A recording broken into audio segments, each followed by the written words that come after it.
So friends, who's been to a good barbecue lately? Only a few of you. What a shame. Goodness. We better do one here in the church to let all the rest of you enjoy some good barbecued food. Don't know why I'm such on a food kick. Maybe it's coming back from vacation and eating some delicious things. But it's at occasions like these, whether at a summer barbecue, or maybe in the next couple months as we get ready to put on our Thanksgiving feast, or go and be guest at someone's home, or even a month past that, heading into Christmas and all the fun festivities and delicious foods we partake of then. In a lot of these occasions, usually we're either serving in one of two roles. We're serving either as the host of this great event, or we're coming as somebody's guest to partake. I guess there is a third option if we're family. You're neither of those things, but you're there, right? Joke, people. Come on now. I know it was bad, but humor me a little bit. And indeed, in today's lessons, we see Jesus portraying what it is to be a great host, and then how it is to live into that as a guest. And so today, as we consider both of these realities, we consider what it means for us to be a guest of the Lord, but also as people who welcome people to know that same host, that we invite others as a partial host ourselves to know who this Christ is and to welcome them into our hearts. So friends, I invite you to dive into God's Word with me and see what He has in store for us here today. So, if you see up here, we are to welcome folks. Christ has sent out a great welcome, and we as His disciples are meant to welcome others.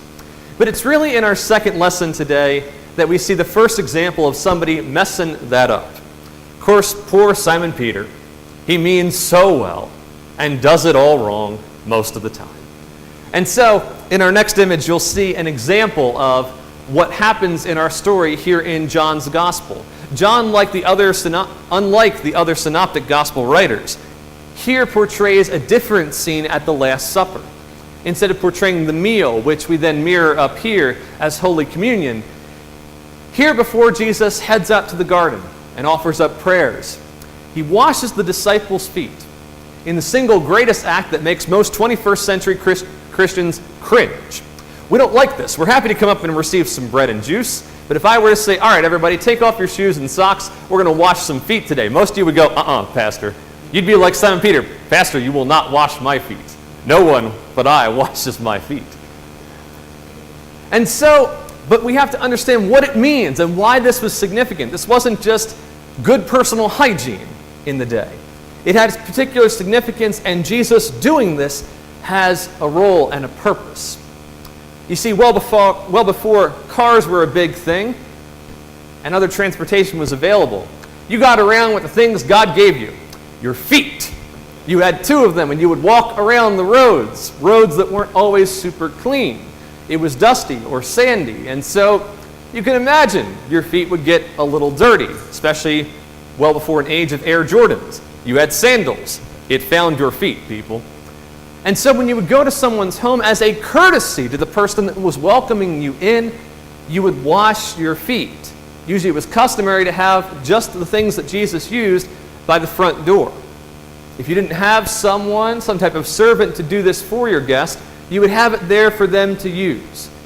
A wash basin, some water, and a towel to clean your feet off before coming into the home and sending all of that dust from your travels throughout their place. Jesus doing this flips everything the disciples knew on its head. And that's why really Peter is acting correctly. For him, this is what he should be doing for Jesus, not the other way around. He is the servant of his teacher and Lord. And to show respect, he would do this. But to receive it really throws him off. He's not sure how to handle it. But of course, Jesus, knowing his disciple, calms him down and says, but wait, if you don't receive this, then you can't receive me. Because Jesus' whole ministry wasn't to come down and to be served as the living and true God on earth, but to be a servant that would teach us the way to live. And so Peter got it all wrong. He had to be a good guest. He had to be a good recipient of this mercy and grace.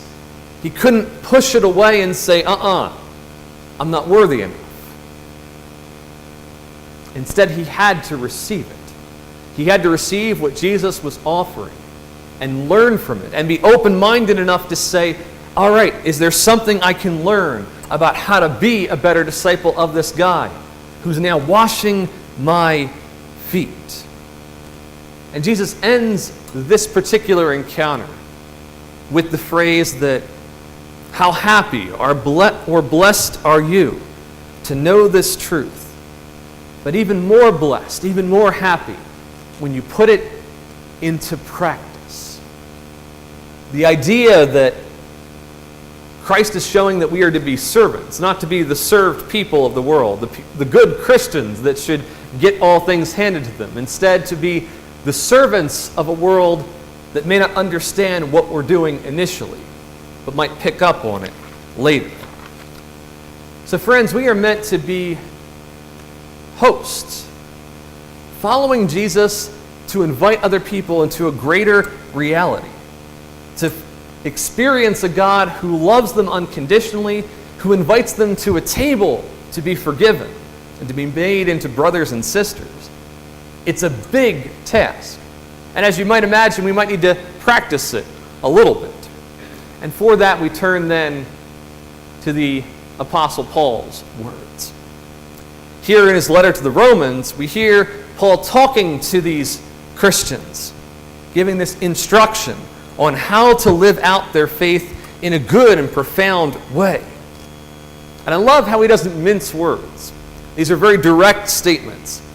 He talks about love must be sincere, not love should be, or when you're well rested and well fed and in a good mood, it should be sincere, but love must be sincere.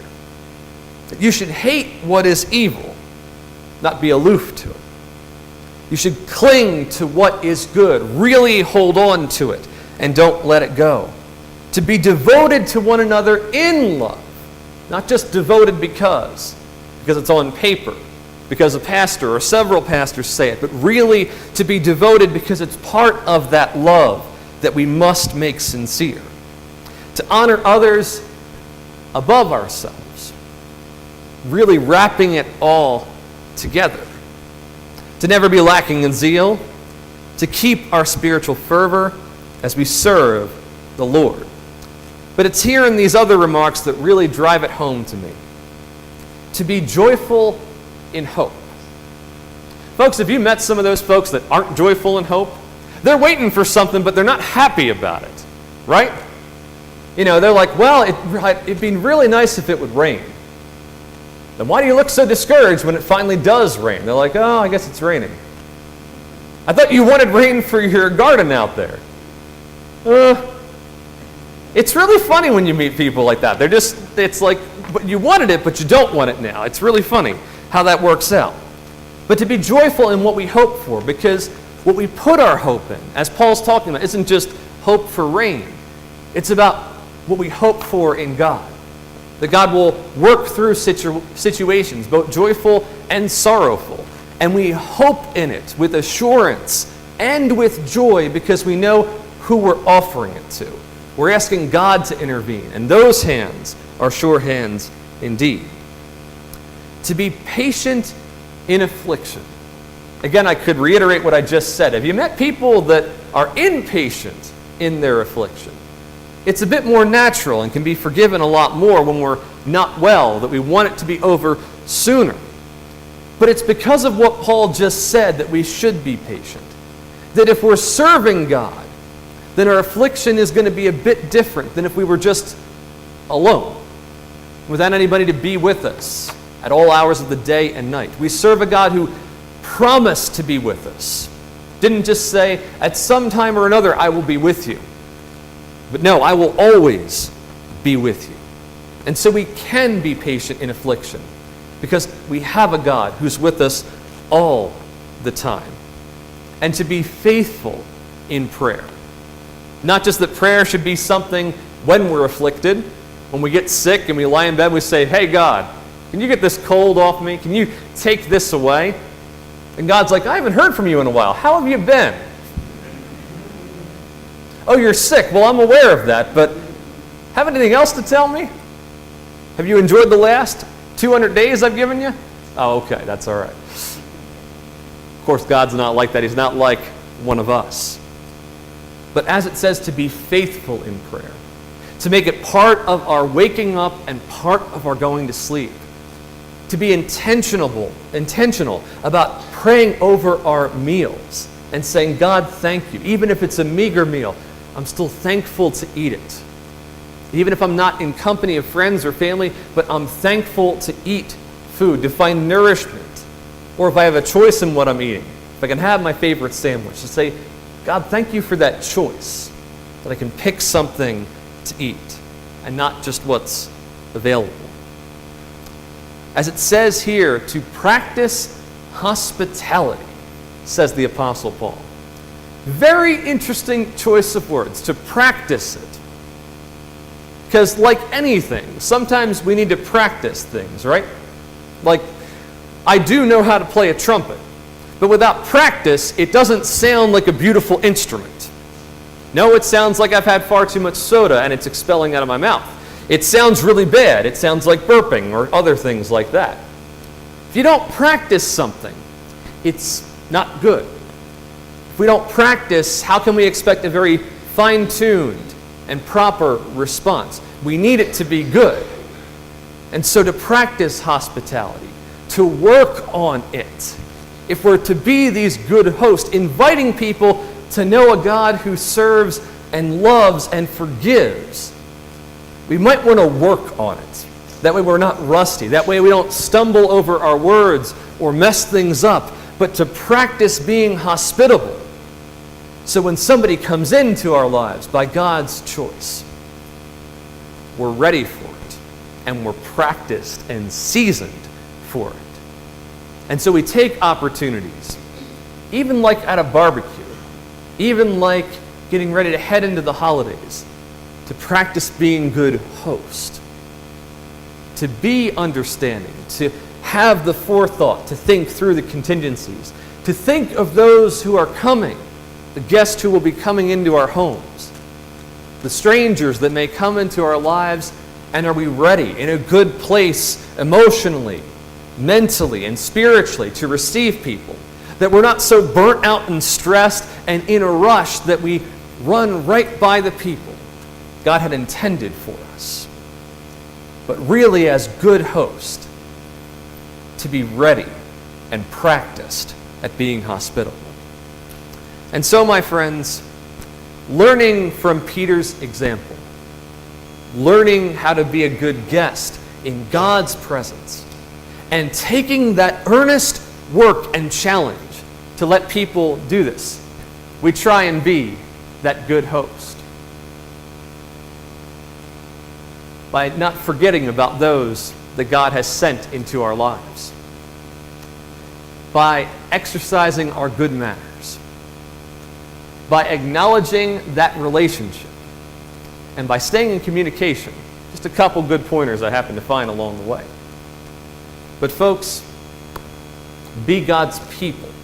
Be people rooted in practicing what is preached. And be those good hosts. Thanks be to God. Amen.